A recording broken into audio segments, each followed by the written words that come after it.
तो welcome back to magazine मित्रा। और अब हम कवर करने जा रहे हैं अक्टूबर महीने की जो विजन आईएएस है, हम उसकी तीसरी वीडियो को। तो इससे पहले हमने पॉलिटी और जीओवी और आईआर की वीडियो जो है वो ऑलरेडी अपलोड की है, आप जाके प्लेलिस्ट में उनको देख सकते हैं। तो हमारा पहला आर्टिकल है निर्यात संवर्धन मिशन के बारे में। तो देखो यार, आर्टिकल शुरू करने से पहले मैं इसमें थोड़ा समझा देता हूँ कि चक्कर क्या है। देखो है क्या कि हमारे जो भारतीय गुड्स हैं ना, वस्तुएं जो हैं, वो विदेश के बाज़ारों में कहीं ना कहीं बाकी देशों की जो मतलब सपोज़ करो चाइना की बात कर लें हम, तो उनकी वस्तुओं से compete नहीं कर पा रही हैं। सपोज़ करो जैसे अगर कोई एक बिस्किट का पैकेट है ना, तो अगर वो इंडिया का मैन्युफैक्चर होके जा रहा है तो वो बैठ रहा है 5 रुपये का, और चाइना का बैठ रहा है 3 रुपये का।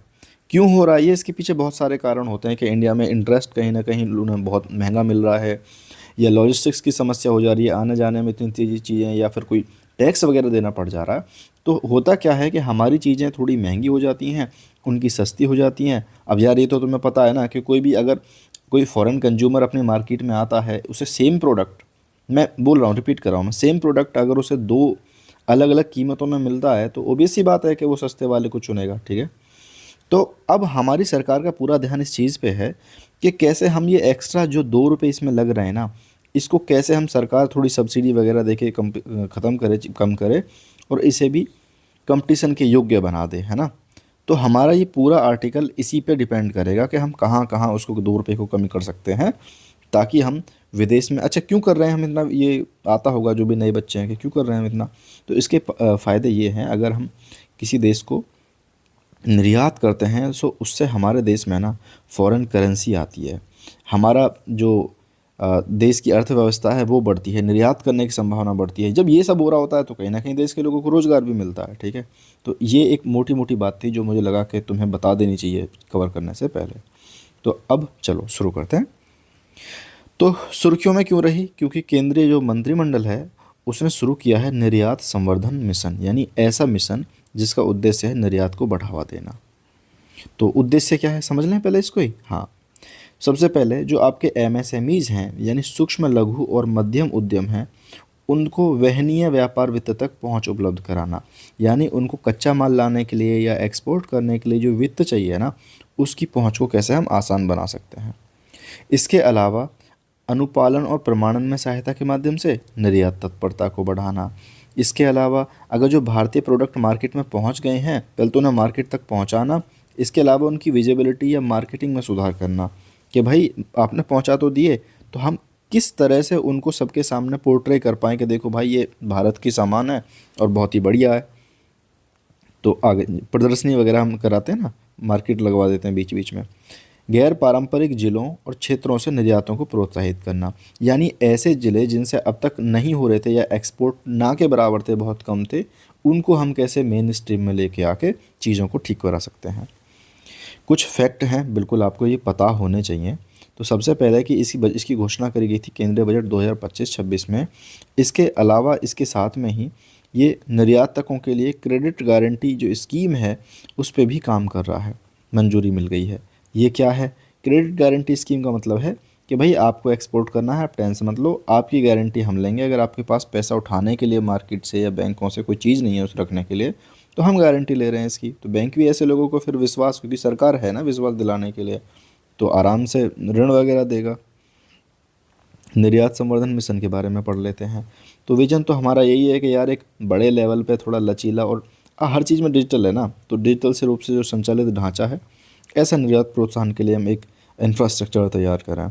इसकी कुल वित्तीय सीमा बिल्कुल पता होनी चाहिए आपको, लगभग 25,000 करोड़ के आसपास है। समय सीमा भी पता होना, 6 साल है, वित्तीय वर्ष 25-26 से 30-31 तक ये काम करेंगे। अच्छा, तो हम किन किन चीज़ों को एक्सपोर्ट करने की बात कर रहे हैं भैया? तो देखो सबसे बड़ी बात है, अभी जो डोनाल्ड ट्रंप जो हैं, उन्होंने लगा दिया था टैरिफ। तो जब टैरिफ लगा दिया तो हमारे कुछ कुछ वस्तुएं ऐसी थीं जो वहाँ पे महंगी हो गई काफ़ी, इसके कारण उनके जो एक्सपोर्ट हैं वो गिर गए। तो वो कौन कौन सी हैं, उन्हीं को बढ़ावा देने के लिए हम, जैसे कि कपड़ा, चमड़ा, रत्न और आभूषण, इंजीनियरिंग का सामान, समुद्री उत्पाद, ये सब चीज़ें इसमें शामिल हैं। ठीक है, मिशन की संरचना दो अलग अलग काम करेगी। देखो किसी भी चीज़ को हमें, जब हम प्रोडक्ट की बात करते हैं तो दो तरीके के खर्चे उस पे सामने आते हैं। पहला हमारा खर्चा होता है, जो इसमें मिशन है वैसा ही है, निर्यात प्रोत्साहन, यानी वित्तीय सहायता देगा ये। दूसरा है निर्यात दिशा, यानी गैर वित्तीय सहायता देगा। क्या मतलब है इसका? वित्तीय सहायता का मतलब है कि अगर आपको कच्चा माल की ज़रूरत पड़ रही है या फिर एक्सपोर्ट करने के लिए किसी तरह के पैसे की ज़रूरत पड़ रही है, तो सरकार कैसे उसको किफ़ायती वित्त, आपको फाइनेंस कैसे प्रोवाइड करा सके। ठीक है। फिर ये गैर वित्तीय क्या होगा? गैर वित्तीय में होता है यानी सीधे पैसे से लेना देना नहीं है। जैसे सपोज करो आपने प्रोडक्ट बनाया, आपको इसकी मार्केटिंग करनी है, आपको इसकी ब्रांडिंग करनी है, आपको इसका प्रमाणन करना है, या विदेशों में जाके स्टॉल वगैरह लगा के प्रदर्शनी करनी है, तो सारी चीज़ें ये वित्त वाली नहीं है ना, ये तो नॉन वित्त वाली हो गई, मतलब नॉन फाइनेंशियल वाली सहायता हो गई। तो दो तरह की जो आपको योजना है ये पता होनी चाहिए, एक है निर्यात प्रोत्साहन और एक है निर्यात दिशा। निर्यात प्रोत्साहन में वित्तीय सहायता मिलेगी और दिशा में दिशा मिलेगी, कौन सी? गैर वित्तीय सहायता। ठीक है। तो काम क्या है? वही बाजार तत्परता और प्रतिस्पर्धात्मकता बढ़ाने के लिए हम इस पे काम करेंगे, गैर वित्तीय दिशा वाले में। ठीक है। इसके अलावा क्या होगा इसमें? बढ़िया गुणवत्ता, अंतर्राष्ट्रीय ब्रांडिंग, पैकेजिंग के लिए सहायता, निर्यात वेयर हाउसिंग जैसी लॉजिस्टिक वगैरह पे भी काम करेगी सरकार। ठीक है।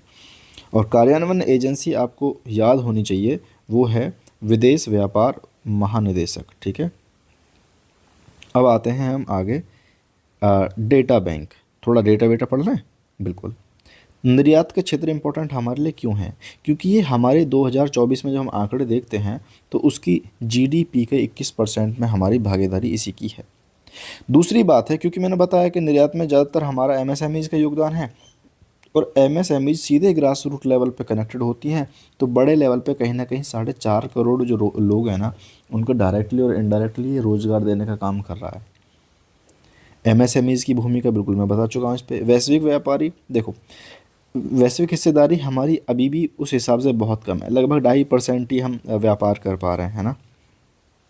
चलो आगे है निर्यात संवर्धन मिशन। इसकी ज़रूरत क्यों है साहब? बिल्कुल, सबसे पहली बात है कि बाज़ार पहुंच के लिए ब्याज समीकरण जो योजना है, इन सबको ये एक साथ लाने पे काम करता है। समकालीन व्यापार आवश्यकता, यानी इनको अपडेट करते रहना कि यार देखो, इसको मैं थोड़ा सा बता देता हूँ यहीं पे निकाल के। इंटरेस्ट इक्वलाइजेशन स्कीम क्या है, एक्चुअल में क्या है? ये ब्याज पर छूट देती है, जैसे मैं बताया था ना, चाइना के प्रोडक्ट और इंडिया के प्रोडक्ट की तुलना करके। तो होता क्या है, सपोज करो अगर चाइना में वही ऋण मिल रहा है 5 रुपये का 5% पे, इंडिया में मिल रहा है वही 7% पे, तो सरकार क्या करेगी? इस 2% यहाँ पे बैंक से कहेगी कि यार 2% मैं दूंगा, तुम इन्हें 5 पे दो, ठीक है, देखा जाएगा जो होगा। तो ये एमएसएमई अगर कोई ऋण लेने जाता है तो उसको 3% तक की छूट होती है इस स्कीम के तहत, इंटरेस्ट इक्वलाइजेशन। और अगर कोई नॉन एमएसएमई जाता है तो उसको देते हैं थोड़ी कम 2% की छूट, कि भाई तुमको छूट है, आराम से ऋण उठाओ मार्केट से। ये है ये इंटरेस्ट इक्वलाइजेशन स्कीम। तो ये बाज़ार पहुंच पहल को समेकित करता है। ठीक है।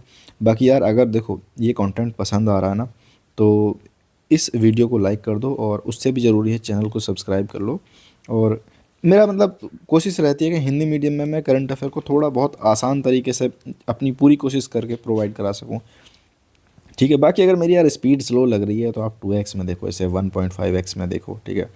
तो ये है, आगे समझते हैं लॉजिस्टिक्स की चुनौतियां क्या हैं। देखो हमने अक्टूबर महीने की इकोनॉमी में आई थिंक पहला ही आर्टिकल ये था, तो हमने कवर किया है कि हमारे यहाँ पे कैसे अपर्याप्त अवसंरचना है। अवसंरचना मतलब सड़क, बंदरगाह, रेलवे, पोर्ट, ये सब चीज़ें बहुत कम है। तो पार्क, इससे देरी होती है, माल ढुलाई की लागत तेज़ी से बढ़ जाती है, और जब ये सारी चीज़ें बढ़ जाएंगी ना यहाँ से वहाँ तक पहुँचाने में, तो फाइनल प्रोडक्ट जो होगा उसकी भी कीमत बढ़ जाती है। तो इससे चुनौतियाँ हैं रिलेटेड। ठीक है। बाजार पहुंच संबंधी चुनौतियां, यानी बाजार में कहीं ना कहीं हमारे प्रोडक्ट को पहचान ही नहीं है, प्रसिद्धि ही नहीं है, तो इससे क्या हो रहा है, खरीदारों को कमी हो रही है। तो नए बाज़ारों की पहचान करना कि हाँ यार क्या कर सकते हैं। ठीक है। इनके समाधान भी देखेंगे। ठीक है। नियामक चुनौतियां, वही यार गुणवत्ता, पैकेजिंग, इन सब में प्रमाण पत्र किस देश में बनाया गया है, तो ये ऐसे दस्तावेजों पे भी हम काम करेंगे। बिल्कुल, कुछ बाधाएं भी आती हैं इसमें। जी बिल्कुल, कुछ नहीं, बहुत सारी बाधाएं हैं। सबसे बड़ी बाधा तो हमारी प्रतिस्पर्धा है कि यार हमारी लागत, मैं बार बार बोल रहा हूँ, हमारी लागत बहुत ज़्यादा बैठ जा रही है। क्यों? क्योंकि हमारे यहाँ नवाचार कम है। नवाचार कम है, सोचो ना यार, मतलब मैं एक बहुत मोटा एकदम सरफेस लेवल का एग्जांपल लेके बता रहा हूँ। एक आदमी हाथ से कपड़े बनाने का काम कर रहा है, एक आदमी बैठा अकेले उसने आया और उसने मशीन स्टार्ट करी और इसने अगर 1 यूनिट तैयार करी तो इसने 50 यूनिट तैयार कर दी। तो ये तो सस्ता बेचेगा ना भाई, और इसके पूरे दिन की कमाई है, तो इसका महंगा हो जाएगा, क्योंकि इनोवेशन नहीं है, मशीनीकरण नहीं है। तो हमारे उत्पाद जो है ना, वो चीनी उत्पादों की तुलना में कहीं ना कहीं कम प्रतिस्पर्धी होते जा रहे हैं। व्यापार बाधाएं, तो ये क्या है? तो सुनो भाई, अमेरिका में जो वापस टैरिफ लगाया था इंडिया पे 50%, तो उससे हमारी बहुत सारी चीज़ें ना निर्यात नहीं हो पा रही हैं, तो उससे कहीं ना कहीं कमी आई है। और देखो, अमेरिका की जब हम बात करते हैं ना, तो बहुत कम देशों के साथ हम ट्रेड सरप्लस में होते हैं। अब ये क्या है? ट्रेड सरप्लस का मतलब है कि हमने जितनी चीज़ें वहाँ से मंगाई जितने रुपए की, और जितनी हमने भेजी, तो हमने भेजी ज़्यादा कीमत की, मंगाई कम कीमत की, तो हम फ़ायदे में रहे, है ना। तो अमेरिका के साथ में हम ऐसे रहते थे, तो ये सबसे बड़ा निर्यात गंतव्य है ना। तो अब टेंशन हो गई है, क्योंकि भाई निर्यात कम हो रहा है। कुछ और भी बाधा है, बिल्कुल गुणवत्ता मानकों का मुद्दा है, आपूर्ति श्रृंखला यानी सप्लाई चेन से रिलेटेड है। अच्छा, ये टर्म ना मैंने पहले भी इनमें सब में कवर की हुई है। मेरी कोशिश रहती है कि यार अगर कोई भी नया बच्चा पढ़ने जा रहा है मैगज़ीन को, तो उसको थोड़ी आसानी रहे। मुझे पता है कि काफ़ी टफ पड़ती है अपना पढ़ना ये, खासकर इकोनॉमी जैसे सब्जेक्ट को। तो हमारे कुछ और भी सरकारी पहलें हैं, बिल्कुल। सबसे पहली है हमारी विदेश व्यापार और निर्यात संवर्धन के अंतर्गत नई विदेश व्यापार नीति। इसमें हम क्या करते हैं, इसमें एक्चुअल में ये क्या था, मैं इसके बारे में थोड़ा सा बताता हूँ। ये पहले चलती थी 5-5 साल के लिए। 2023 में इसको जो विदेश व्यापार नीति है, इसको बना दिया गया नई विदेश व्यापार नीति। ये हो गया परमानेंट, अब फिक्स कर दिया है। और इसका लक्ष्य है कि हम 2030 तक 2 ट्रिलियन का क्या बोलते हैं एक्सपोर्ट कर पाएँ। 1 ट्रिलियन सेवा वाले सेक्टर में यानी सर्विस सेक्टर में, और दूसरा गुड्स वाले सेक्टर में, है ना। अब ये तो आपको पता होना चाहिए सर्विस गुड्स क्या है, ये बहुत ही बेसिक चीज़ है। यह निर्यात नीति प्रोत्साहन, व्यापार सुगमता, इन सब पे काम करती है। राज्य और केंद्रीय लेवी करों पर छूट, बिल्कुल उन निर्यातकों को कर और जो भी शुल्क वगैरह होता है वापस लौटा दिए जाते हैं उनके एक्सपोर्ट के बाद में, खासकर फार्मास्यूटिकल और केमिकल वाले पे जब हम बात करते हैं। व्यापार सुगमता और डिजिटल पहल, बिल्कुल व्यावसायिक प्रक्रियाओं को आसान बनाने के लिए जो बहुत सारे सर्टिफिकेट, बहुत सारी चीज़ें, परमिशंस थी ना, उन सबको हटा के 42,000 से ज़्यादा थी, उनको कम कर दिया गया है। इसके अलावा 3800 से ज़्यादा जो आपराधिक श्रेणी के जो प्रावधान थे कि अगर आप ये करोगे तो जेल हो जाएगी, ये करोगे तो हमारा व्यवसाय बेचारा कुछ कर ही नहीं पा रहा है, तो उसको डीक्रिमिनलाइज कर दिया है, यानी श्रेणी उससे बाहर निकाल दिया गया है। क्या हमने कोई अपराध को करने की अनुमति दी? वो नहीं है ना, ये वो नहीं है, उससे थोड़ा अलग है। अन्य अनुमोदन क्या है? तो राष्ट्रीय एकल खिड़की प्रणाली, नेशनल सिंगल विंडो सिस्टम हमने शुरू किया है, ट्रेड कनेक्ट, ई प्लेटफॉर्म वगैरह। तो ये क्या है? देखो, जैसे हम पहले जाते थे ना, SBI जाते हैं, तो वहाँ पे बहुत सारी टेबल्स होती हैं, टेबल नंबर 5, टेबल नंबर 6। तो आप यहाँ जाएंगे, यहाँ से बोलेगा यहाँ पे जाओ, यहाँ जाएंगे वो बोलेगा यहाँ पे जाओ, वो बोलेगा यहाँ जाओ, फिर वापस बोलेगा यहाँ जाओ, उसके बाद बोलेगा यहाँ जाओ, यानी आपको एक काम के लिए 50 दरवाजे खटखटाने पड़ रहे हैं। जब हम सिंगल विंडो सिस्टम की बात करते हैं तो सिंपल होता है कि यहाँ पे आप गए अपने किसी काम के लिए, मतलब व्यापार या एक्सपोर्ट से रिलेटेड कोई भी डॉक्यूमेंट प्रिपेयर कराने, कुछ भी, तो यहाँ जैसे ही जाते हैं, यहाँ एक आदमी मिलेगा, वो इसी सिंगल हैंडेडली सारे काम को आपको करके ख़त्म कर देगा। इसे नेशनल सिंगल विंडो सिस्टम ऐसे काम करता है। अब संरचना पे बिल्कुल हमें काम करना है। जैसे हमने पढ़ा था ना, राष्ट्रीय जो आपकी लॉजिस्टिक्स की नीति है, PM गति शक्ति अम्ब्रेला स्कीम है, ये काम कर रही है लगातार। इसके अलावा हम देखते हैं ई-कॉमर्स पे काम करना, डिजिटल व्यापार पे, ई निर्यात हब, आइस गेट क्या है? आइस गेट का मतलब डिजिटल प्लेटफॉर्म। क्या है आइस गेट? अगर चर्चा में आ जाए कभी कि हाल ही में चर्चा में रहा आइस गेट क्या है, तो ये सिंपल है कि आपकी जो कागजी कार्रवाई होती है ना, उसको कम करने का काम करता है ये, तेज़ी से, यानी तेज़ी लाता है योजनाओं में। ई फाइलिंग, रियल टाइम ट्रैक करना, रियल टाइम में निर्बाध दस्तावेजीकरण, ये सब चीज़ें। कृषि और जैविक निर्यात, इसमें क्या है कि हम कोशिश कर रहे हैं कि यार हम कैसे जो जैविक उत्पादन है उसको तेज़ी से बूस्ट करें और बाहर में एक्सपोर्ट कर सकें। निर्यात को बढ़ावा देने के लिए कुछ कदम भी उठाए जा सकते हैं, बिल्कुल। जो व्यापार बाधा आ रही थी ना इंटरनेशनल लेवल पर, उन्हें कम करो। उसके लिए क्या कम करेंगे? मुक्त व्यापार समझौते करेंगे। मुक्त में क्या होता है? देखो, फ्री ट्रेड एग्रीमेंट के बारे में थोड़ा सा, बस थोड़ा थोड़ा ना, तो इसका सिंपल मतलब ये है कि दो देश आपस में आके बैठते हैं एक उस पर और बात करते हैं कि यार तुमने हमारे इस पर इतने टैरिफ लगा रखे हैं, हमने तुम पे इतने लगा रखे हैं, तो एक काम करते हैं, एक नेगोशिएट करते हैं और जितने मिनिमम हो सकेगा उतने करेंगे, ताकि हम दोनों के लिए विन विन सिचुएशन बना सकें। तुम हमारे यहाँ एक्सपोर्ट करो, हम तुम्हारे यहाँ एक्सपोर्ट करें, दोनों अपने आपस में एक दूसरे की मार्केट को हम खोलेंगे। तो ये है। तो ऑलरेडी हमने न्यूजीलैंड और ओमान, आपका क्या बोलते हैं, श्रीलंका, इन सब के साथ में कर लिया है। और अभी नेगोशिएशंस चल रही हैं बड़ी बड़ी मार्केटें, जैसे कि ईयू की मार्केट हुई, यूएसए की मार्केट हुई और कनाडा की मार्केट हुई। तो इन सब के साथ में हमारी अभी नेगोशिएशंस चल रही हैं। तो होगा क्या, उनके बाज़ार तक हमारी पहुंच हो जाएगी बढ़िया, और तो हम क्या काम कर पाएंगे, अच्छे से एक्सपोर्ट कर पाएंगे। उच्च मूल्य वाली तकनीकी सेवाओं की मांग का लाभ उठाना। तो जो भी टेक्निकल सर्विसेज है ना, रिसर्च की, आरडी की, विनिर्माण की, तो इन सब में इनकी मांग कहीं ना कहीं ज़्यादा है। तो हम कैसे इसका मांग उठा सकते हैं और अपने प्रोडक्ट्स को वहाँ पर भेज सकते हैं। एमएसएमई निर्यात को मजबूत करना, क्या करेंगे इसके लिए, जो मैंने बताया था, अंतर्राष्ट्रीय व्यापार मेले और प्रदर्शनी। अब यार एक बात बताओ, मैं एक एमएसएमई वाला बंदा हूँ, तो अगर मेरे पास इतना पैसा तो नहीं है ना कि विदेश में जाके मैं पूरी एक नुमाइश लगवा दूँ, है ना, ट्रेड शो आयोजित करा दूँ, जहाँ पे एक यूरोपियन आए, यहाँ पे आया, उसने सारी चीज़ें देखी, या इंग्लैंड का कोई व्यक्ति आया कि अरे यार ये इंडियन प्रोडक्ट की एक मार्केट लगी हुई है, आज जाके देखते हैं। कोई प्रोडक्ट उसने चूज़ करा, उसे पसंद आया, तो आगे क्या करेगा वो, अपने आसपास जो मार्ट होगा हो सकता है सेम चीज़ को ऑर्डर कर दे। तो इससे कहीं ना कहीं हमारा एक्सपोर्ट बढ़ेगा ना। तो लेकिन ये एक इंसान नहीं कर सकता, ये काम करेगी गवर्नमेंट। तो हम इसको भी कर सकते हैं कि हम अंतर्राष्ट्रीय व्यापार मेलों का या प्रदर्शनियों का आयोजन कराएं। नवाचार और मूल्य संवर्धन को सुदृढ़ करना, वही यार कि हम कैसे ज़्यादा से ज़्यादा इनोवेशन लेके आ सकते हैं, मूल्य संवर्धन कैसे कर सकते हैं। फॉर एग्जांपल एपीडा जो है उसने भारतीय पहल शुरू करी है। तो इसमें क्या है, इसमें वही है कि एग्रीकल्चर से रिलेटेड जो भी आप चाहें इनोवेशन करते हैं, मतलब उस चीज़ को बढ़ावा देने की बात करती है। फुल फॉर्म ये आपको पता होना चाहिए, भारत की कृषि प्रौद्योगिकी लचीलापन, उन्नति और निर्यात सक्षमता हेतु इनक्यूबेशन सेंटर केंद्र। तो ये है। ई कॉमर्स निर्यात को सुगम बनाना, तो वही है कि भाई ई कॉमर्स निर्यात के लिए अलग से सीमा शुल्क वगैरह, इसके लिए पूरे अलग से काम करने की ज़रूरत है। बाकी राष्ट्रीय व्यापार नेटवर्क बनाना, जिसमें सीमा शुल्क हों, डीएफजीडी हो, बैंक हो, बंदरगाह हो, सबको एक सेंट्रलाइज सिस्टम में ले आएँ। क्या मतलब है इसके लिए, कि देखो सीमा शुल्क है वो कम कर दिया, डीजीएफटी पे काम कर रहे हैं, बैंक को आपने प्रोवाइड करा दिया कि भाई आप लोन दो, बंदरगाह आपने एक्सपोर्ट करने के लिए। तो इन कहने का मतलब है एक सेंट्रलाइज सिस्टम लेके आना, केंद्रीकृत दृष्टिकोण। ठीक है, अब आगे आते हैं निर्यातकों के लिए ऋण गारंटी योजना। अब ये क्या है, तो देखो ये शुरू की है वित्त मंत्रालय के द्वारा।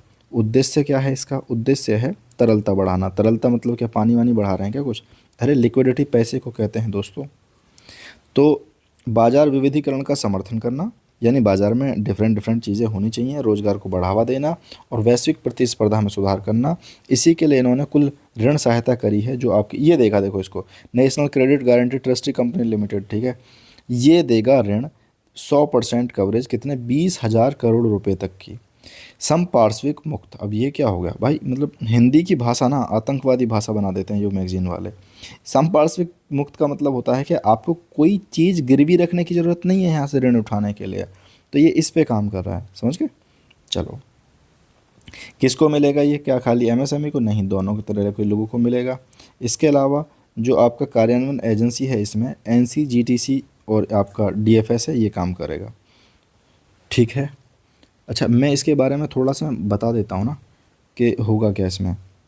1 मार्च 2025 है ना, उससे ये प्रभावी भी हो गई है आपकी जो नेशनल क्रेडिट गारंटी ये कंपनी है ना।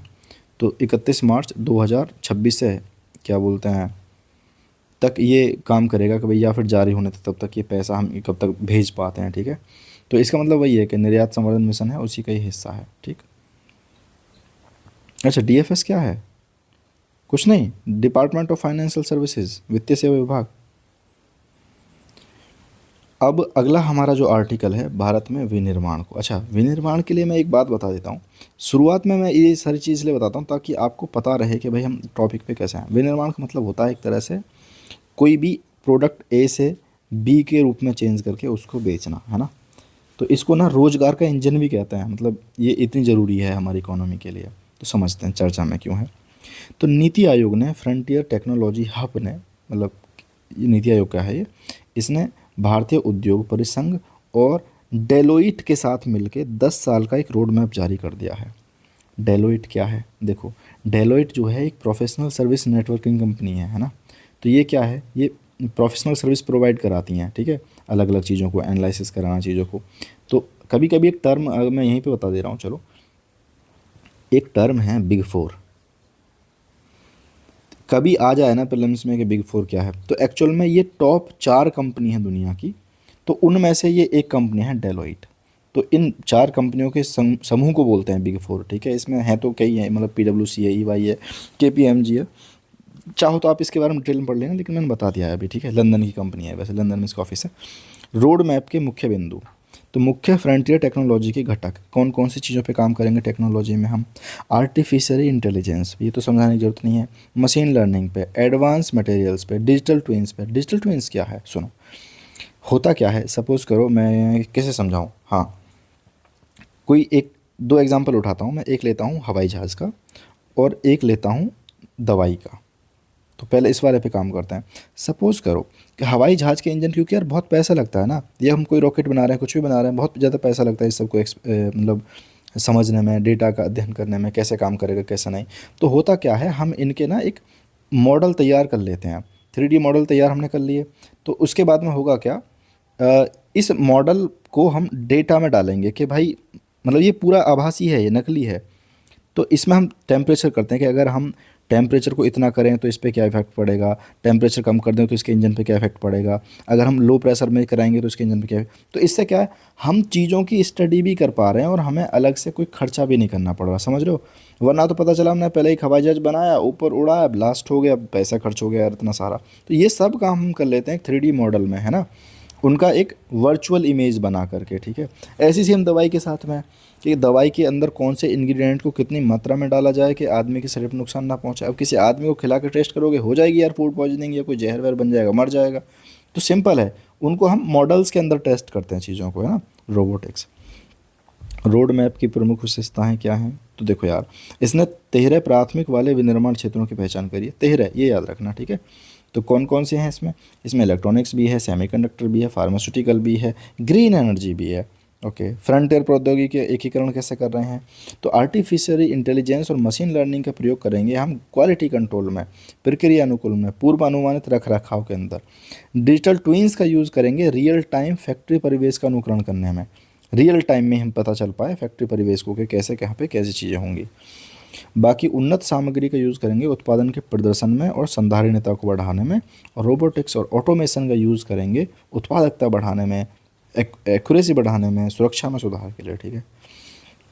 भारत में विनिर्माण की स्थिति, GDP में योगदान, भारत में सकल घरेलू उत्पाद में विनिर्माण की कितनी है? 17% हिस्सेदारी है। पूरी दुनिया की जब हम बात करते हैं तो लगभग 3 है। जब हम एक्सपोर्ट की बात कर रहे थे तो वो 2.5 थी, अगर याद नहीं हो तो याद कर लो फिर से। रोजगार में देखें तो कुल कार्यबल का 11% हिस्सा हमारा विनिर्माण वाले सेक्टर में लगा हुआ है। 24-25 में कुल FDI जो प्राप्त हो, FDI क्या होता है? अब ये है फॉरेन डायरेक्ट इन्वेस्टमेंट, यानी विदेश के लोग आपके देश की कंपनियों में जो पैसा डालते हैं कि लो भाई तुम काम कर रहे हो ना, करो मस्त, हम पैसा देंगे तुम्हें, बढ़िया चलाओ, तुम हमें इस पर ब्याज वगैरह कुछ ऐसे देते रहना। तो इसे बोलते हैं FDI है। तो FDI जो है 23.5% के आसपास ये रहा। क्षेत्र के अनुसार प्रदर्शन, तो देखो इलेक्ट्रॉनिक्स की जब हम बात करते हैं तो भारत दुनिया में दूसरा सबसे बड़ा मोबाइल निर्माता राष्ट्र बन गया है, और आयात पर निर्भरता हमारी ख़त्म ही हो चुकी है, 0.02% यार, मतलब क्या ही है। फार्मास्यूटिकल, भारत में जो है तीसरे नंबर पे हम फार्मास्यूटिकल पे हैं। जब मूल्य के आधार पे बात करते हैं तो 14वें स्थान पर हैं। ऑटोमोबाइल्स में चौथे स्थान पे हैं वैसे। अच्छा, ये बोरिंग से लगते होंगे ना डेटा बहुत ज़्यादा, मुझे पता है। देखो मेरी अपनी कुछ ट्रिक्स हैं, आज मैं कोशिश करता हूँ बताने की, अगर तुम्हें वो अच्छी लगे ना तो कमेंट करना, मैं उसको कंटिन्यू रखूँगा, वरना मैं बिल्कुल नहीं रखूँगा। जैसे फॉर एग्जांपल ये डेटा याद नहीं हो रहा यार इलेक्ट्रॉनिक्स का, कि कैसे याद रखें। तो यार मोबाइल का दूसरे नंबर पर निर्माता है ना हम, तो मोबाइल में 2 सिम डलती हैं, ये याद रखो। औषधि में तीसरे नंबर पे हैं। अगर तुम दवाई लेने जाते हो डॉक्टर की दुकान पे तो वो क्या कहता है, कम से कम 3 टाइम की दवाई होती है, सुबह दोपहर शाम, तो इसके हम तीसरे स्थान पर हैं। ऑटोमोबाइल में मेनली हम गाड़ी वगैरह यानी कार वगैरह को स्टार्ट करते हैं, मतलब यूज़ करते हैं। कार में 4 पहिए होते हैं, तो चौथे में है। तो बताओ ना, इलेक्ट्रॉनिक में, मोबाइल में हम दूसरे हो गए, फार्मास्यूटिकल में तीसरे हो गए, कार मतलब ऑटोमोबाइल में चौथे हो गए। तो ऐसे भी याद कर सकते हो, मैं बता सकता हूँ, पर वही है कि पता नहीं तुम्हें पसंद नहीं है, कल को बोलो यार लॉजिक लॉजिक वॉजिक नहीं है। विनिर्माण का महत्व, जस्ट मैजिक, समझो भाई। आर्थिक संरचना को संतुलित करना। सबसे पहली बात है कि देखो हुआ क्या, हमारे यहाँ पे शुरुआत हुई एग्रीकल्चर से। एग्रीकल्चर ठीक से डेवलप नहीं हो पाई और हम सीधे पहुँच गए आजकल सर्विस सेक्टर में। तो हमारा जो विनिर्माण, तो ज़्यादातर जो हमारे रोजगार के लिए पड़े हुए हैं ना लोग, बेचारे कृषि पे पड़े हैं। एग्रीकल्चर की ऑलरेडी उत्पादकता काफ़ी कम है, तो कहीं ना कहीं इससे कम करके विनिर्माण में चीज़ों को लेके आएँ, ठीक है। और गैर कृषि स्थान जो रोजगार है इसको स्थानांतरित कर दें, ठीक है। क्योंकि सेवा जो क्षेत्र है ना, ये कहीं ना कहीं विफल रहा है एडजस्ट करने में। समझ रहे हो ना आर्थिक संरचना, कि ज़्यादातर लोग तुम्हारे खेती में पड़े हुए हैं। तो बाकी लोगों को उठा के लाओ ना भाई, सेवा में लेके आओ, विनिर्माण में लेके आओ। तो इस सब को कैसे करें हम, इक्वल इक्वल इक्वल इक्वल, है ना। ऐसा ना हो कि किसी एक चीज़ पे ही फिर बेरोजगारी बढ़ रही है। रोजगार पे बात करते हैं तो रोजगार में क्या है, किसी भी अन्य क्षेत्र की तुलना में इस क्षेत्र से सबसे ज़्यादा पश्चगामी और अग्रगामी लिंकेज है। Wow wow, just wow. मतलब क्या है इसका, समझो। पश्चगामी क्या मतलब है, देखो अगर आपका काम है सपोज करो इंजन बनाना, राइट, या गाड़ी बनाने की आप कंपनी है, तो आप विनिर्माण क्षेत्र में काम कर रही हैं। तो पश्चगामी का मतलब है कि आपने इससे पहले भी कुछ लोगों को रोजगार वगैरह दिया है। तो सबसे अधिक मतलब पीछे भी इसके कुछ है और इसके आगे भी कुछ होगा। कैसे, तो जब ये क्या है, तो किसी ने कांच बनाया, किसी ने लोहा लेके आया, किसी ने रबड़ के टायर, तो इस पूरी इंडस्ट्री में भी तो रोज़गार मिल रहा है ना। फॉरवर्ड की क्या बात है, किसी ने शोरूम खोला है, किसी ने क्या बोलते हैं आपको मार्केटिंग की सर्विसेज प्रोवाइड करी हैं, किसी ने एडवर्टाइजमेंट तैयार करा है। तो इसके बाद में भी क्या बोलते हैं लोगों को रोज़गार मिल रहा है, और इसमें तो मिल ही रहा है। तो इसका मतलब है सबसे ज़्यादा इसमें पश्चगामी और अग्रगामी लिंकेज वगैरह हैं। तो इससे क्या है, इससे सृजित होने वाले प्रत्यक्ष रोजगार के लिए के रूप में इसके अधिक मतलब इससे ज़्यादा डायरेक्ट से ज़्यादा इनडायरेक्ट रोजगार जनरेट कर दे रहा है। ये है, मज़ा आया समझ के, लाइक मारो। यार कितनी बार कहवाओगे यार। रणनीतिक स्वायत्ता, एक मजबूत विनिर्माण आधार महत्वपूर्ण क्षेत्रों जैसे कि रक्षा, अर्धचालक, फार्मास्यूटिकल, इन सब के लिए हम आत्मनिर्भरता पे काम करने की कोशिश करते हैं। जैसे हमने देखा था कि जब कोविड आया था, तो एपीआई जो हैं हमारे, यानी एक्टिव जो फार्मास्यूटिकल इंग्रेडिएंट्स हैं, वो कहीं ना कहीं भाई मिल ही नहीं रहे थे। तो बहुत ज़्यादा हमें ऐसा लगा कि यार हम दवाइयों के लिए विदेशों पे निर्भर हो गए हैं ना, चाहे चिकित्सा उपकरण हो या अर्धचालक हो। तो इन पे पता चला हमें कोविड के टाइम पे कि यार हमारी कितनी ज़्यादा डिपेंडेंसी है दूसरे देशों के ऊपर, तो हम क्यों ना आत्मनिर्भरता की ओर बढ़ें। इसके अलावा नवाचार का प्रसार करेंगे, रिसर्च डेवलपमेंट पे, आपूर्ति विकास पे, अपने स्किल्स को ऊपर बढ़ाने में कैसे फाइनल करके हम प्रोडक्टिविटी को बढ़ा सकते हैं। क्षेत्रीय संतुलन को बनाने की कोशिश, जैसे कि टीयर 2 टीयर 3 किस मतलब इसमें क्या है कि क्यों ना हम गांव के आदमी को गांव में रोज़गार दे दें, या कस्बे के आदमी को कस्बे में रोज़गार दें। हर आदमी को नोएडा, गुड़गांव, दिल्ली जाने की ज़रूरत क्या है। तो ये क्षेत्रीय संतुलन पे काम करते हैं, ठीक है। भारत में विनिर्माण क्षेत्र में चुनौतियां क्या हैं, तो चुनौतियां हैं वित्त पोषण का अभाव। सबसे पहले भाई बकलोलियां तुम कितनी बड़ी बड़ी कर लो, अगर तुम्हारे पास पैसा ना है तो कैसे करोगे यार। तो सरकार और उद्योगों द्वारा फ्रंटियर में इसमें वित्त की कमी आ रखी है। नीति आयोग के अनुसार, नीति आयोग कहते हैं कि भैया अगर हम प्रौद्योगिकी को ठीक से, टेक्नोलॉजी को नहीं अपना पाए तो 2035 तक जो हमारी हिस्सेदारी है वो घट के कम रह जाएगी। किसमें, विनिर्माण में कम हो सकती है। रिसर्च डेवलपमेंट में हमारी सरकारें ऑलरेडी बहुत कम निवेश करती हैं, मैं कहूँगा कि ना के बराबर। देखो यार, हम तुलना करते हैं चीन से, भाई 2.5% खर्च कर रहा है रिसर्च में, डेवलपमेंट में, कैसे चीज़ों को बनाए। हमारा 0.64%। आकार बढ़ाने के लिए हतोत्साहन, वही है यार कि टैक्स वगैरह से बचने के लिए छोटे बने रहने का कई बार लगता है कि यार ठीक है, अब एमएसएमई है ना कि छोटे छोटे हैं, इन पर टैक्स वगैरह कम लगता है, तो इन पर ज़्यादा भी बेचारे प्रोडक्टिविटी कर पा रहे हैं ना। तो ये पूरी अपने स्किल्स का यूज़ करते हैं कि यार हम कैसे टैक्स बचाएं, खुद को छोटा ही दिखाते रहें। समझ रहे हो।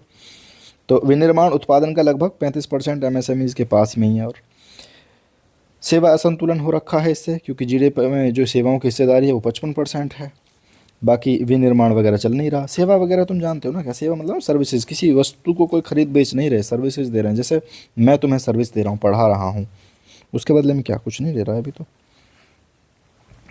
55% है। तो इससे क्या हो रहा है, बेरोजगारी बढ़ रही है, क्योंकि सर्विस सेक्टर भी जो है उसमें चाहिए उच्च उत्पाद। आपको एडिटिंग करानी है, कोई चीज़ बनानी है, वेबसाइट बनानी है, टेक्निकल कोई भी काम कराना है, तो उसमें कोई चीज़ थोड़ी बेच रहे हो आप अपनी स्किल को बेच रहे हो ना। तो उसके लिए क्या चाहिए, उच्च उत्पादकता चाहिए, यानी बहुत पढ़ा लिखा आदमी होना चाहिए, वही तो सारी चीज़ें करेगा। तो कहीं ना कहीं इससे बेरोजगारी बढ़ रही है। इसके अलावा जो श्रम उत्पादकता है वो कहता है कि भाई ILO बताता है कि भारत की जो प्रति कार्य घंटे है GDP $8 थी। बहुत पीछे हैं हम इस मामले में। असमान वितरण, तो इसमें क्या है, तो टोटल जो हैं हमारे 5 राज्य वो विनिर्माण का 54% ले जा रहे हैं, यानी बाकी जो राज्य बचे हुए उनमें विनिर्माण चल ही नहीं रहा। तो इससे क्या हो रहा, पैसा का इनफ्लो जो है वो एक साइड में ही हो रहा है, कुछ कुछ राज्यों के अंदर ही हो रहा है, बाकी राज्यों को इस चीज़ का विनिर्माण का फ़ायदा नहीं मिल पा रहा। तो क्या सरकार ने कुछ पहलें शुरू की हैं? बिल्कुल सरकार ने कुछ पहलें शुरू की हैं। पहली है हमारे मेक इन इंडिया पहल, ये हर बार हम चर्चा में रहती है। तो 2025 तक 25 तो चली गई बिल्कुल। GDP के 25% तक ले जाना था, 100 मिलियन नौकरी सृजित करना था। पूछना मत भाई सरकार से कोई, ये क्या हुआ इसका। बाकी उद्योग में वृद्धि करके इतने % तक ले जाना था। उत्पादन से जुड़ी हुई कुछ PLI वाली थी बिल्कुल। इसमें क्या थी, वृद्धिशील बिक्री के आधार पर पात्र कंपनियों को प्रोत्साहन देना और 14 क्षेत्रों को मजबूत करने के लिए शुरू करना। लॉजिस्टिक नीति 2022 शुरू कर रही है कि 2030 तक हम GDP का 8% कम कर देंगे, जो लॉजिस्टिक का खर्चा आ जाता है हमारा, है ना। तो इसको गिरा करके GDP का 7.9 से कुछ कुछ तो कम हुई है, मतलब 20 से 3 सालों में कितने कम हुई है वो देख लो। अर्धचालक और डिस्प्ले वगैरह जो बनाने के काम करेंगी कंपनी, उनके हम प्रोडक्शन पे क्या करेंगे, 50% का देंगे अपनी ओर से, वित्तीय प्रोत्साहन देंगे। PM गति शक्ति, ये मास्टर प्लान चल ही रहा है कि भाई 2025 तक आत्मनिर्भर बनाना, 5 ट्रिलियन जो है 2025 तक आत्मनिर्भर भारत और 5 ट्रिलियन की इकोनॉमी बनाना था, चलेगी 25 भी। औद्योगिक गलियारा कार्यक्रम, तो 32 अलग अलग परियोजनाओं को जोड़ के औद्योगिक गलियारे को बनाने का काम कर रहे हैं, ग्रीनफील्ड्स है, ठीक है, ये है। अगली जो हमारी रिपोर्ट है वो है विश्व असमानता रिपोर्ट, यानी दुनिया में कहीं ना कहीं असमानता बढ़ गई है। तो वर्ल्ड इनइक्वलिटी लैब जो है, ये है संगठन, याद रखना, ठीक है।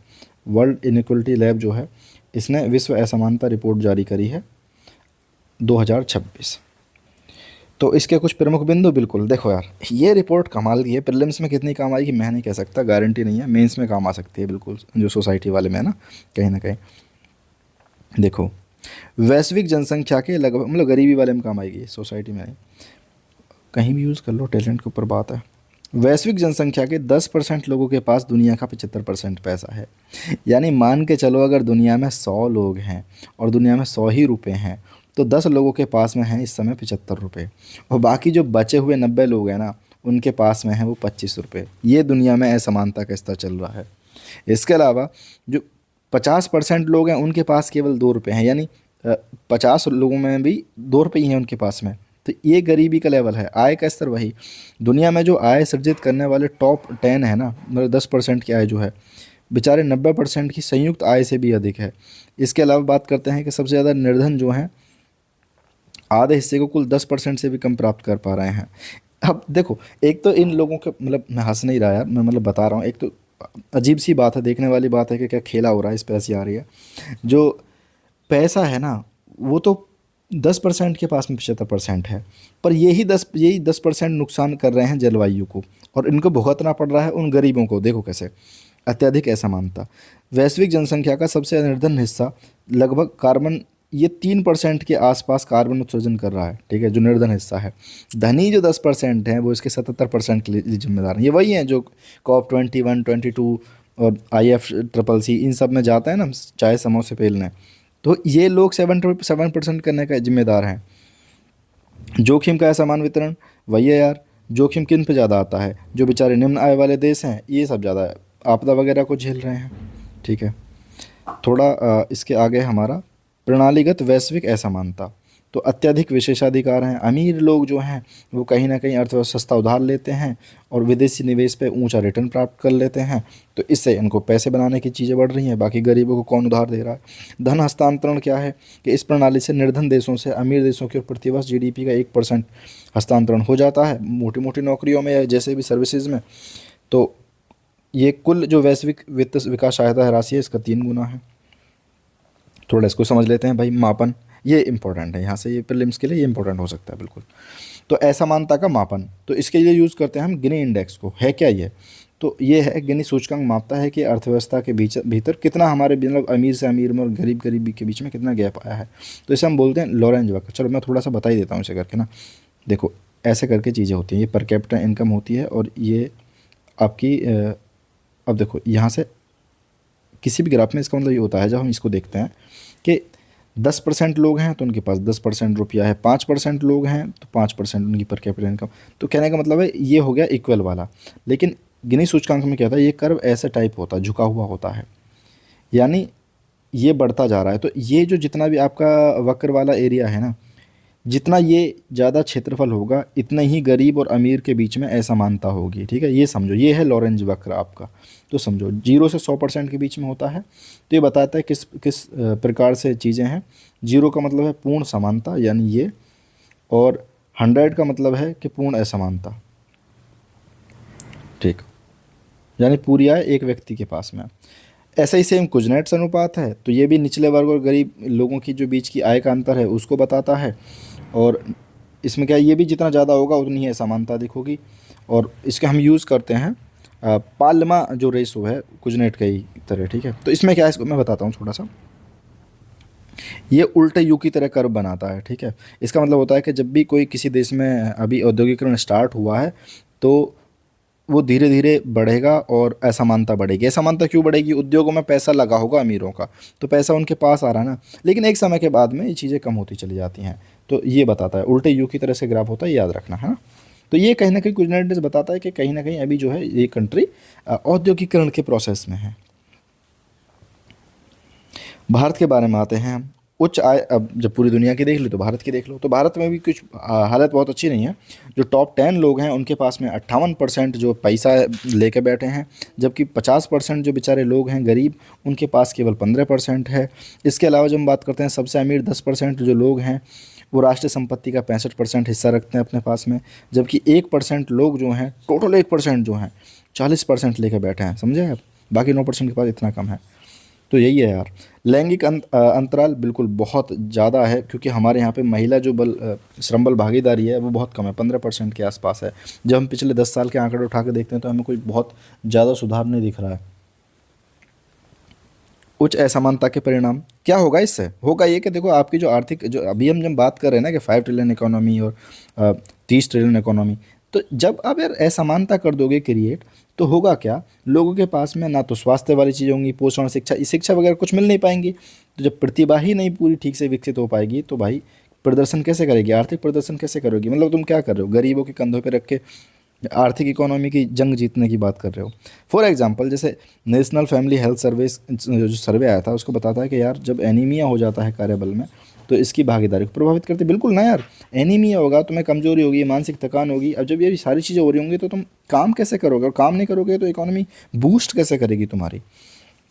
दूसरी बात, अंतर पीढ़ीगत निर्धनता जाल। ऐसा होता है जो देखिए, जब आय और अवसर असमान होते हैं तो गरीब जो हैं वो गरीब ही रह जाते हैं, क्योंकि उन्हें सीमित अवसर मिल जाते हैं। अब गरीब का बच्चा जाकर मजदूरी करने लगेगा अपने घर के पेट पालने के लिए, तो उसको शिक्षा नहीं मिलेगी, शिक्षा नहीं मिलेगी तो बढ़िया रोजगार नहीं मिलेगा, रोजगार नहीं मिलेगा तो वही मजदूरी करेगा और सामाजिक गतिशीलता कम हो जाएगी। जलवायु कार्रवाई कमज़ोर हो जाती है। क्यों, तो देखो जो भी हैं अति धनवान लोग जो हैं वो अत्यधिक उपभोग करते हैं, कार्बन उत्सर्जन को बढ़ावा देते हैं। तो इससे क्या होता है, इसका नुकसान गरीबों को भी झेलना पड़ता है। ठीक है, फॉर एग्जाम्पल विकासशील देशों में प्रति व्यक्ति कार्बन उत्सर्जन कम होने के बावजूद वे जलवायु परिवर्तन से अधिक प्रभावित होते हैं। ये पूरे देश की, कंबाइंड देश की बात कर रहा है कि यार अमीर देश हो, तुमने बढ़िया उत्सर्जन करा इतना ज़्यादा, अब हम क्या करें, बाढ़ हमें आ रही है, ग्लेशियर हमारे पिघल रहे हैं सुबेदता के कारण। इसमें क्या है कि देखिए यार, जो भी अनौपचारिक वगैरह हैं, निम्न आय वाले हैं, इन पे ज़्यादा मतलब फ़र्क पड़ता है चीज़ों का, जो भी चीज़ें घटती हैं, और इनको कहीं ना कहीं उधार लेना पड़ता है। उधार लेते हैं तो उसके कारण और एक लूप में फंस जाते हैं। बोलते हैं ना गरीबी का दुष्चक्र, अगर आप इकोनॉमी में पढ़ते होंगे। फॉर एग्जांपल 2019 में कोविड आया, इससे क्या हुआ, जो बेचारे प्रवासी श्रमिक थे, स्ट्रीट वेंडर थे, जो सड़क पे दुकान लगाते हैं, उनको अभी तक नहीं उभर पाए, मतलब है ना। तो इससे जुड़ी हुई एक स्कीम है, किसी को याद आ रहा है, PM स्वनिधि ऐसा करके। विश्वास और लोकतंत्र का क्षरण। जब ये सारी चीज़ें हो रही होंगी, आर्थिक असमानता हो जाएंगी, राजनीतिक असमानताओं में बदल जाएंगी, फिर नेपाल जैसे दंगे हो जाएंगे, ऐसा दुष्चक्र बन जाएगा जिसमें अमीर लोग नियमों को अमीरों के पक्ष में बना रहे होंगे, असमानता बढ़ेगी और समाज का ध्रुवीकरण होगा, यानी दूरियां बढ़ जाएंगी समाज के बीच में। जैसे नाइजीरिया में जब हम देखते हैं तो तेल का जो है ना, एक कुछ चुनिंदा लोग लेके बैठे हैं पूरी चीज़ों को उठा के। नीतिगत अनिवार्यता और उठाए जाने वाले कदम क्या करें भाई। देखो, भारत के लिए ना एक यूनिवर्सल बेसिस इनकम बनाओ। इसका क्या मतलब है? इसका मतलब ये है कि कोई शर्त नहीं है, कोई काम करो मत करो, लेकिन यार हम तुम्हें इतने तो पैसे महीने के देंगे। क्या भैया ये फ्री बीज जैसा है? हाँ भाई, दो ना फ्री बीज, जब दुनिया के अमीर लोग लेके बैठे हैं, गरीबों को भी दो। मतलब मैं सब वकालत नहीं कर रहा, मैं बता रहा हूँ, इसका मतलब ये है। बाकी गरीबों के हाथ में क्रय शक्ति प्रदान करके असमानता को सीधे टारगेट करो। इसके अलावा राजकोषीय और धन पुनर्वितरण की सार्वजनिक वस्तुओं के लिए संसाधन वगैरह जुटाओ, असमानता को कम करो। बाकी सब पे थोड़ा थोड़ा टैक्स लगाओ। जितने भी अमीर मोटे व्यक्ति बैठे हैं ना, इन पे कहीं ना कहीं एक न्यूनतम टैक्स लगना चाहिए, ताकि उसका यूज़ कर सकें हम किस में, universal basis income, basic income में। जो लैंगिक असमानता वाली नीतियां हैं उनको छुट्टी करो। जैसे हम बोलते हैं ना कि भाई माँ की माँ को ही मैटरनिटी लीव मिलती है बच्चों की देखभाल करने के लिए, तो माँ को क्यों देनी है भाई, बाप को भी देखभाल दो ना, दोनों को दो, है ना। इसमें लिंग तटस्थता खत्म करो। तो इससे क्या करो, अवैतनिक देखभाल कार्य को मान्यता मिलेगी, ठीक है। तो ये नहीं रहेगा कि बाप जी हैं, माँ बेचारी बच्चों को खिलाने लग रही है और उसका कोई योगदान नहीं माना जा रहा है। श्रम बाजार निष्पक्षता, तो समान वेतन कानून सख्ती से प्रवर्तन और कार्यस्थल पर जो भेदभाव वगैरह होती है इसको कैसे मजबूत करें, कैसे समान वेतन दें महिला को पुरुष को दोनों को। जलवायु नीति और इसमें स्वामित्व में सुधार, तो न्यायसंगत जलवायु टैक्स लगाना कि जो भी लोग हैं भाई, देखो तुमने कार्बन उत्सर्जन बहुत ज़्यादा कराया तो तुम टैक्स दो। और टारगेटेड जो रेगुलेशन करेंगे, उच्च कार्बन निवेशों पर करों और विनियमों को शामिल करना, क्योंकि यार भरना किसको पड़ रहा है, गरीबों को ना। बाकी मैं इस आगे के जो आर्टिकल हैं अगली वीडियो में कवर करता हूँ, ठीक है। तो इतने आप जाओ, और हो सकता है जब तक आप पहुँचोगे तब तक मैं डाल दूँगा, शाम तक इसको पोस्ट कर दूँगा। तो आप जाके प्ले लिस्ट में चेक करो, वहाँ पे पहुँचो। और यार वीडियो को लाइक कर देना और चैनल को सब्सक्राइब कर देना, ठीक है। ज़्यादा कुछ नहीं मांगता यार, मैं इतनी सारी रिसर्च करके लाता हूँ तुम्हारे लिए, ठीक।